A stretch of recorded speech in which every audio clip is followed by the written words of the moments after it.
আইসি লেভেলের কাজ করার সময় আমাদেরকে সম্পূর্ণ মনোযোগটি সেখানে দিয়ে কাজ করতে হয়। মনোযোগ সামান্য বিঘ্নিত হলেই কিন্তু একটি আইসি বা একটি ফোনের জন্য কিন্তু অনেক বড় ক্ষতিকর হতে পারে। দেখুন, এই ফোনটিতে একটি লাইন ড্যামেজ হয়ে যায়। আর এই লাইনটি রিপেয়ার করে ফোনটি আবার সচল হবে কিনা সে বিষয়টি দেখব। আসসালামু আলাইকুম, রানা টেলিকমের পক্ষ থেকে আমি রানা আবারও হাজির হয়ে গেছি আপনাদের জন্য নতুন একটি ভিডিও নিয়ে। আজকের এই ভিডিওটি অত্যন্ত গুরুত্বপূর্ণ হতে চলেছে, কারণ এই ভিডিওতে আমি এমন কিছু বিষয়ে কথা বলবো যেগুলো প্রত্যেকেরই প্রয়োজন। কারণ সবাই এখন স্মার্টফোন ইউজ করেন। স্মার্টফোন কোনো না কোনো সময় কোনো না কোনো প্রবলেম দেখা দেয়, এবং কী ধরনের সমস্যা হলে আমরা সাধারণত রিপেয়ার করতে যাব। এবং এই ফোনটি দেখুন রানিং রয়েছে, বাট এই ফোনটির যে প্রবলেমটি, এই ফোনটি বারবার বন্ধ হয়ে যায় এবং হ্যাং করে, প্রচুর গরম হয়ে যায় এবং মাঝে মাঝে একদম ডেড মোডে চলে যায়, অটো কোয়ালকম পোর্ট পায়। এটি হচ্ছে OnePlus 9 5G। OnePlus 9 এর 5G এই মডেলটিতে ব্যবহার করা হয়েছে 888 এর প্রসেসর। আপনারা জানেন যে এটি একটি লেটেস্ট প্রসেসরের মধ্যে একটি, এবং এই ফোনগুলো আসলে কিভাবে আমরা রিপেয়ার করব এবং কখন আমরা প্রসেসরের কাজ করব, এবং একটি ফোনকে কিভাবে আমরা প্রবলেম ফাইন্ড আউট করব যে একটি ফোনের কোথায় প্রবলেম এবং কিভাবে আমরা কাজ করতে পারি, ডিটেলসে আজকে কথা বলবো। এই ভিডিওটি দেখলে অনেক টেকনিশিয়ান এবং যারা ইউজার রয়েছেন তাদের জন্য অনেক বড় হেল্প হবে। আর যারা টেকনিশিয়ান রয়েছেন তাদের রয়েছে স্কিল এবং তারা তাদের দক্ষতা দিয়ে একটি ফোনের কাজ করে থাকে, কিন্তু যারা ইউজার রয়েছেন তাদের কিন্তু অনেক সময় দেখা যায় নলেজ থাকে। ভালো নলেজ থাকার কারণে তারা কিন্তু সঠিক সিদ্ধান্তটি সঠিক সময়ে নিতে পারেন যে তার ফোনে কী ধরনের প্রবলেম হয়েছে। তো নলেজ আর স্কিল দুটি মিলিয়ে কিন্তু আমরা কাজ করে থাকি। আর যদি কারো কাছে শুধু নলেজ থাকে, সে হয়তো সেই প্রবলেমটি ফাইন্ড আউট করতে পারবে, বুঝতে পারবে, বাট সেটি কিন্তু সমাধান করতে পারবে না। আর যদি আপনার কাছে স্কিল থাকে যে আপনি খুব দক্ষ, এই বিষয়ে কাজ করতে পারেন, বাট সমস্যাটি কোথা থেকে হচ্ছে আপনি সেই বিষয়টি ধরতে পারছেন না, তাহলে কিন্তু আপনার সেই দক্ষতা তেমন একটি কাজে আসবে না। আমরা যারা মোবাইল রিপেয়ার করে থাকি আমাদের জন্য কিন্তু নলেজ থাকাটা খুবই জরুরি। কিছু বেসিক বিষয় অন্তত জানা থাকতেই হবে। এরপর আমাদের হ্যান্ড স্কিল প্রয়োজন রয়েছে। হ্যান্ড স্কিল ছাড়া আমরা কিন্তু সেই নলেজকে কাজে লাগিয়ে কাজ করতে পারবো না। তো দেখুন, আমি কিন্তু খুব সুন্দরভাবে এই র্যামটি রিমুভ করে নিয়েছি, এবং এ ধরনের কাজগুলো আমি প্রতিনিয়ত শেয়ার করে থাকি। আমার কাজগুলো দেখে অনেকেই তাদের হ্যান্ড স্কিল ডেভেলপ করেছেন, অনেকেই জানান। আমার খুবই ভালো লাগে। সবার জন্য রইল শুভকামনা। তো আমরা আজকে কথা বলবো যে একটি স্মার্টফোন কিভাবে প্রবলেম হয়, প্রবলেমটিকে কয়টা ক্যাটাগরিতে আমরা ভাগ করতে পারি, এবং সেই ফোনগুলোকে আমরা আসলে কোন ফোনগুলো রিপেয়ার করতে পারবো, কোন ফোনগুলো রিপেয়ার করতে পারবো না, অথবা রিপেয়ার করা উচিত হবে না। তো এই বিষয়গুলো আসলে অনেক সময় আমরা ডিসাইড করতে পারি না, যে কারণে কিন্তু ফোনগুলো নিয়ে আমরা পরবর্তীতে সমস্যায় পড়ি। যেমন কিছু ফোন রয়েছে যেগুলো ব্রোকেন হয়ে যায়, হাত থেকে পড়ে যায় বা ভেঙে যায়, কোনোভাবে আঘাত লেগে সেটির হার্ডওয়্যার একেবারে খারাপ হয়ে যায়। সেই ফোনগুলো কোনোমতে অনেক সময় অন হলেও সেই ফোনগুলো কিন্তু দীর্ঘ সময় ভালো চলে না। হয়তো সেটিতে আপনি ডিসপ্লে লাগিয়ে বিভিন্নভাবে ইনভেস্ট করে সেই ফোনটি কিন্তু দীর্ঘ সময় ভালো ইউজ করতে পারবেন না। সো এই ধরনের ফোনগুলো রিপেয়ার করার থেকে না করাই ভালো। আরেকটি ক্যাটাগরি ফোন রয়েছে যেগুলো লিকুইড ড্যামেজ হয়। বিভিন্ন ধরনের ড্যামেজ ফোনগুলো, যেমন কোনো ওয়েলে পড়ে যাওয়া, বা অনেক সময় দেখা যায় সমুদ্রের পানিতে পড়ে যাওয়া, অথবা কোনো ধরনের অ্যাসিডিটি সেই ফোনটির ভিতরে এমন ধরনের লিকুইড যাওয়ার কারণে দেখা যায় ফোনটি কিন্তু আস্তে আস্তে ড্যামেজ হতে থাকে। সেটির হয়তোবা প্রথমে আপনি দেখতে পাচ্ছেন যে লাইট প্রবলেম হচ্ছে বা ডিসপ্লেতে লেখা আসছে না, সেটিকে রিপেয়ার করলেন। এরপর সাউন্ড প্রবলেম হচ্ছে, এরপর আপনার চার্জ থাকছে না, বন্ধ হয়ে যাচ্ছে, নেটওয়ার্ক প্রবলেম হচ্ছে। এ ধরনের কিন্তু একের পর এক ফোনগুলোতে সমস্যা দিতেই থাকবে। যদি সেই ফোনগুলো পানিতে পড়ে বা কোনো ধরনের ড্যামেজ হয়, সেই ফোনগুলোতে অবশ্যই ভেবেচিন্তে রিপেয়ার করাবেন। অবশ্য যদিও এই বিষয়গুলো একজন দক্ষ টেকনিশিয়ান দ্বারা আপনি সিদ্ধান্ত নিবেন, যে তিনি যদি বলেন যে এটি রিপেয়ার করা উচিত না, তাহলে করবেন না।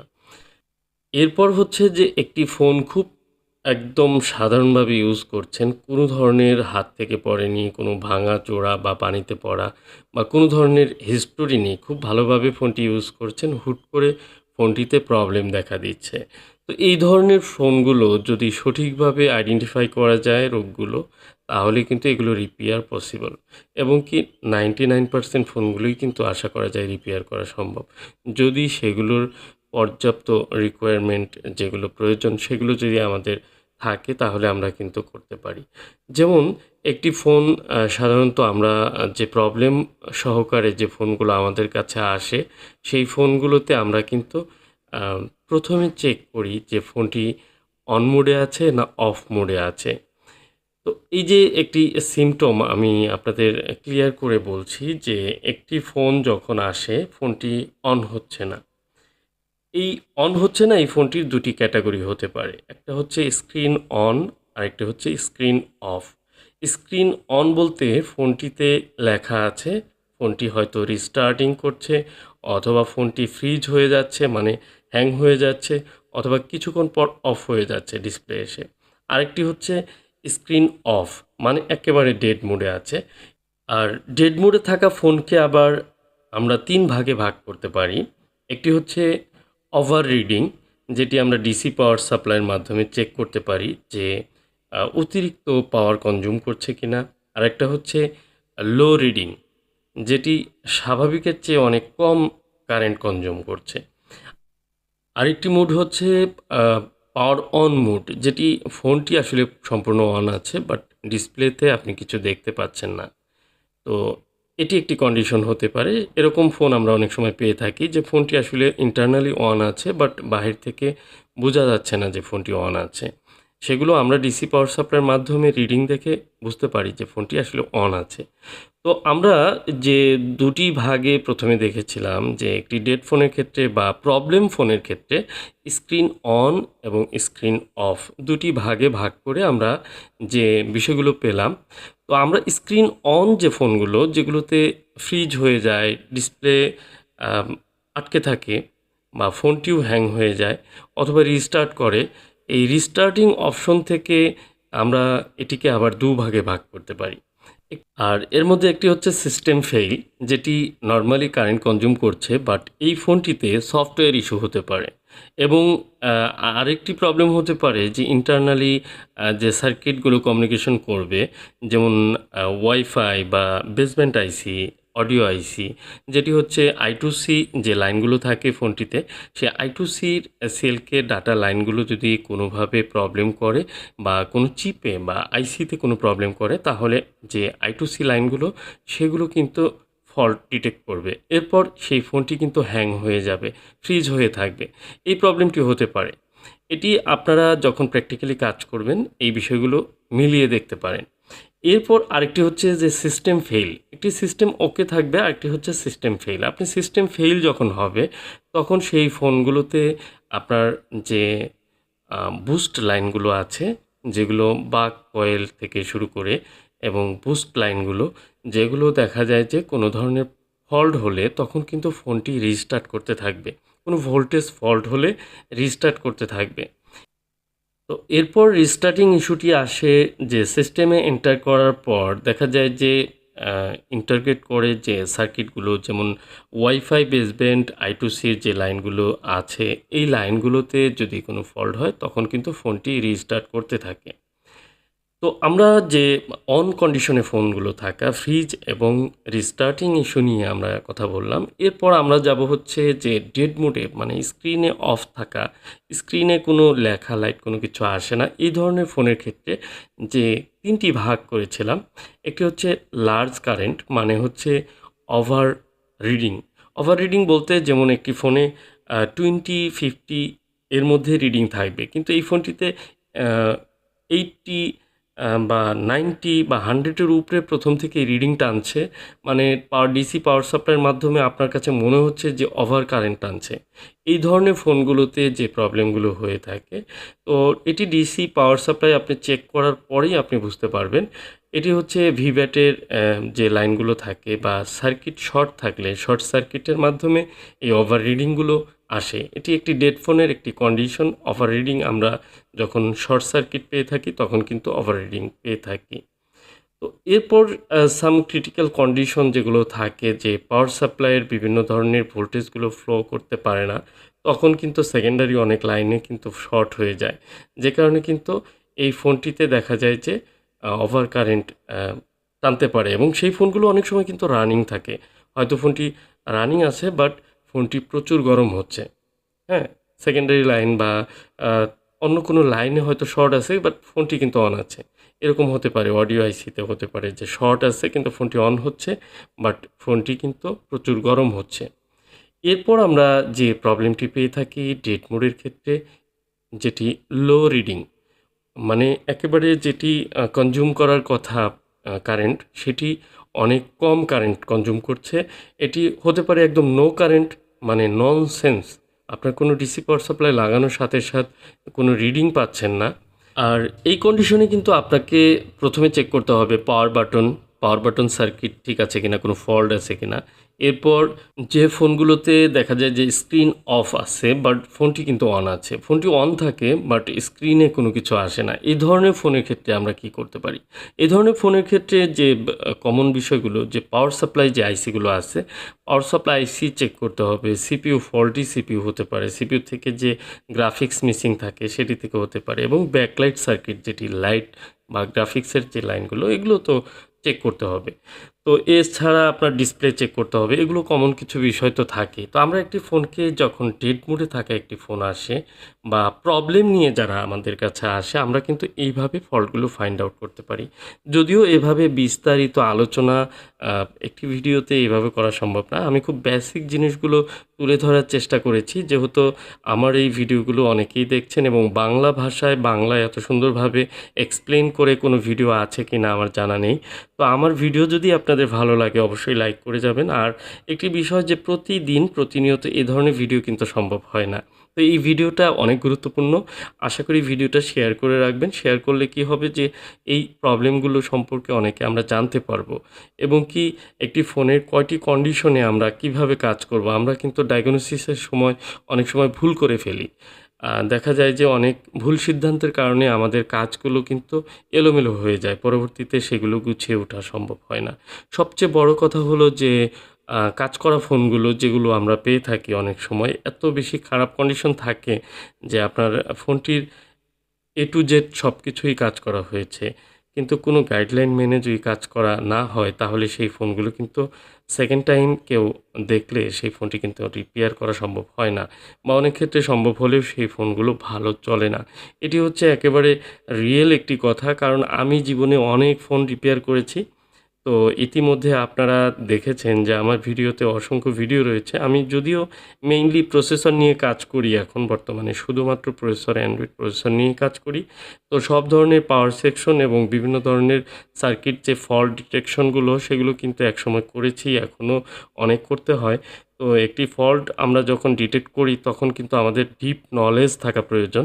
এই বিষয়গুলো নিয়ে আসলে বিস্তারিত আলোচনা এইভাবে করার সুযোগ নেই। তারপরেও আমি যতটুকু পেরেছি যে আপনারা যখন একটি ফোন প্রবলেম ফেস করবেন তখন কিভাবে ফোনগুলোতে আমরা স্টেপ বাই স্টেপ আমরা কাজ করতে পারি বা আপনাদের যেন ভুল সিদ্ধান্ত না হয় সেই বিষয়গুলো একটু ধারণা দেওয়ার চেষ্টা করেছি।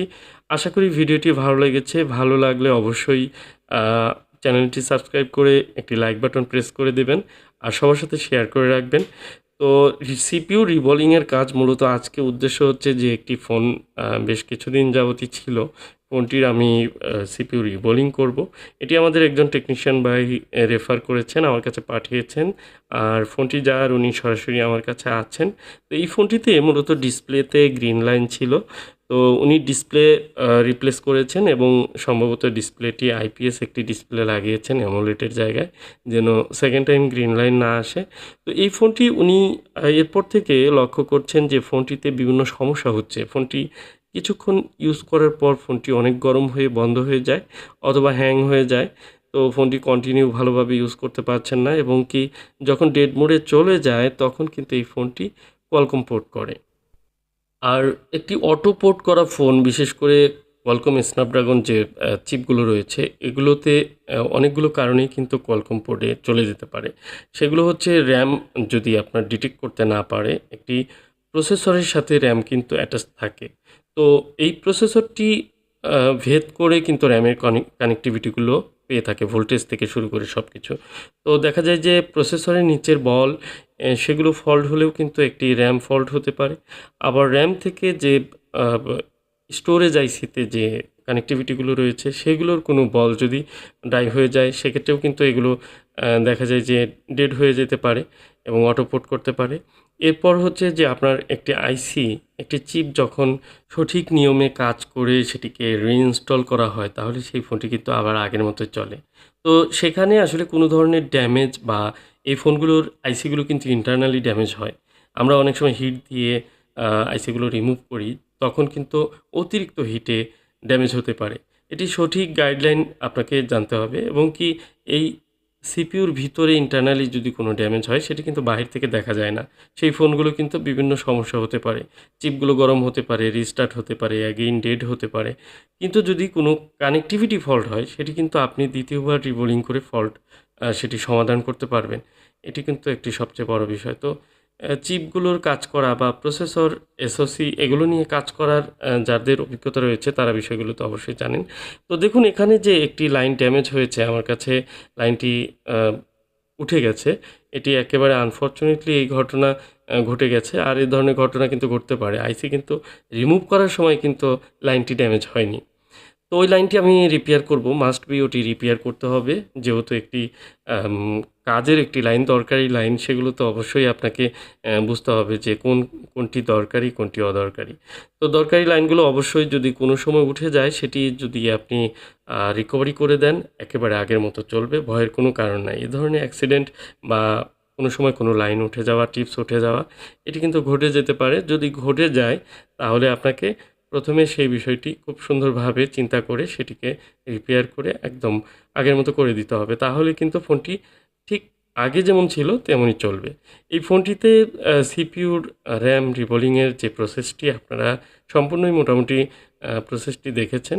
তো আশা করি এখান থেকে আপনারা একটি সুন্দর ধারণা পেয়েছেন। তো 888 এর প্রসেসর, এগুলো একটু বড় সাইজের প্রসেসর। এই প্রসেসরগুলো রিবোলিং করা একটু ঝুঁকিপূর্ণ। আপনারা হ্যান্ড স্কিল যদি পারফেক্ট না থাকে, এই কাজগুলো করতে যাবেন না। তাহলে আইসিগুলো ড্যামেজ হওয়ার চান্স থাকে। কারণ এই আইসির কিন্তু অনেক বড় সাইজের একটি আইসি, আর এটি রিমুভ করতে গিয়ে যদি বেঁকে যায়, মানে একটু বেশি প্রেশার লাগে, তাহলে ইন্টারনালি কিন্তু ব্রোকেন হয়ে যায় আইসির ভিতরে। তো সেই বিষয়গুলো খেয়াল রেখে কাজ করতে হয় এবং কি এটি একটি এক্সট্রিম লেভেলের একটি হিট ব্যবহার করতে হয়। তো আমি যা হোক এই আইসির যে লাইনটি যেটি ড্যামেজ হয়েছে, র্যামের লাইন, সেটি আমি রিপেয়ার করে দিচ্ছি এবং কি এখান থেকে কর্নারে ছোট্ট একটি লাইন বের করে নিয়েছি এবং কি একটি জাম্পার ওয়্যার দিয়ে আমি এটিকে রিপেয়ার করব। তো আমরা বিভিন্নভাবে ম্যাজিক বল, বিভিন্নভাবে কিন্তু আমরা ম্যাজিক টিপসের মাধ্যমে কিন্তু এগুলো রিপেয়ার করতে পারি। তো খুব বেশি এ ধরনের সমস্যায় আমি পড়ি না, যে কারণে এগুলোতে খুব একটা অভিজ্ঞতা নেই।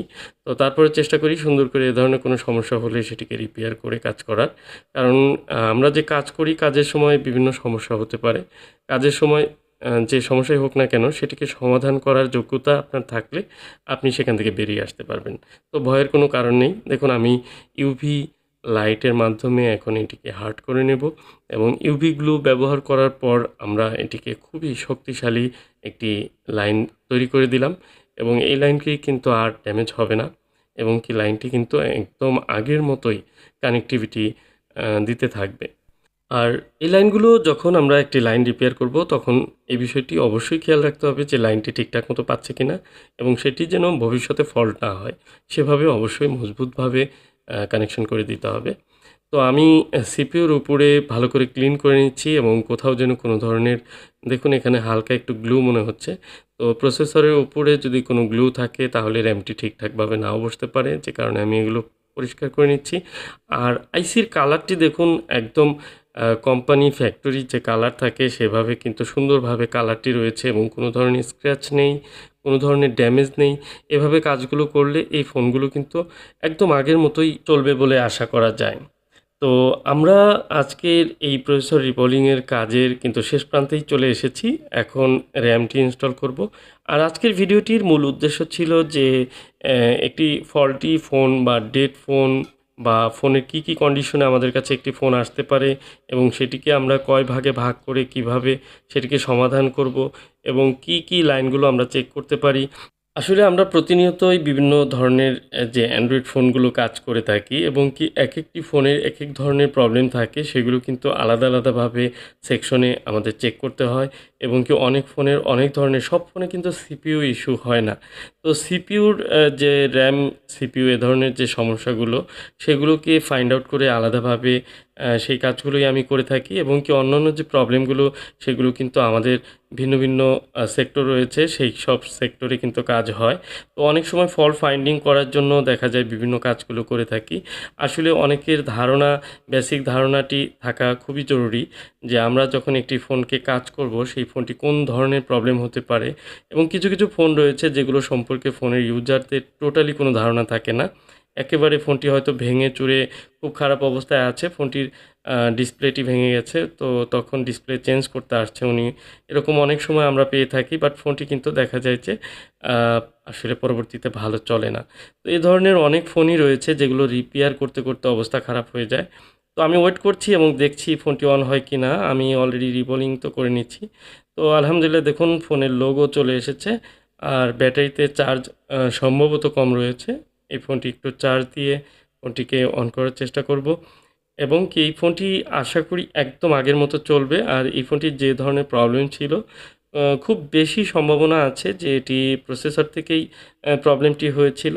তো আমরা পরবর্তীতে এই ফোনের যে ইউজার রয়েছে তার কমেন্টে জানতে পারবো যে ফোনটি কেমন চলছে। তো আজকের মতো যে 888 এর একটি OnePlus 9 5G একটি ফোন রিপেয়ার আপনাদের কেমন লেগেছে? আশা করি আপনাদের ভালো লেগেছে। ভালো লাগলে লাইক, কমেন্ট, শেয়ার করে যাবেন। আর চ্যানেলটি কিন্তু মাস্ট বি সাবস্ক্রাইব করে যাবেন। কারণ বিভিন্ন ধরনের ইন্টারেস্টিং ভিডিও বা অ্যান্ড্রয়েড ফোনগুলো নিয়ে যে প্রসেসর ইস্যু বা নতুন ইস্যুগুলো নিয়ে ভিডিও করে থাকি সেগুলো আপনারা নতুন ভিডিওগুলো পেয়ে যাবেন। তো আজকের মতো এই পর্যন্তই। আসসালামু আলাইকুম।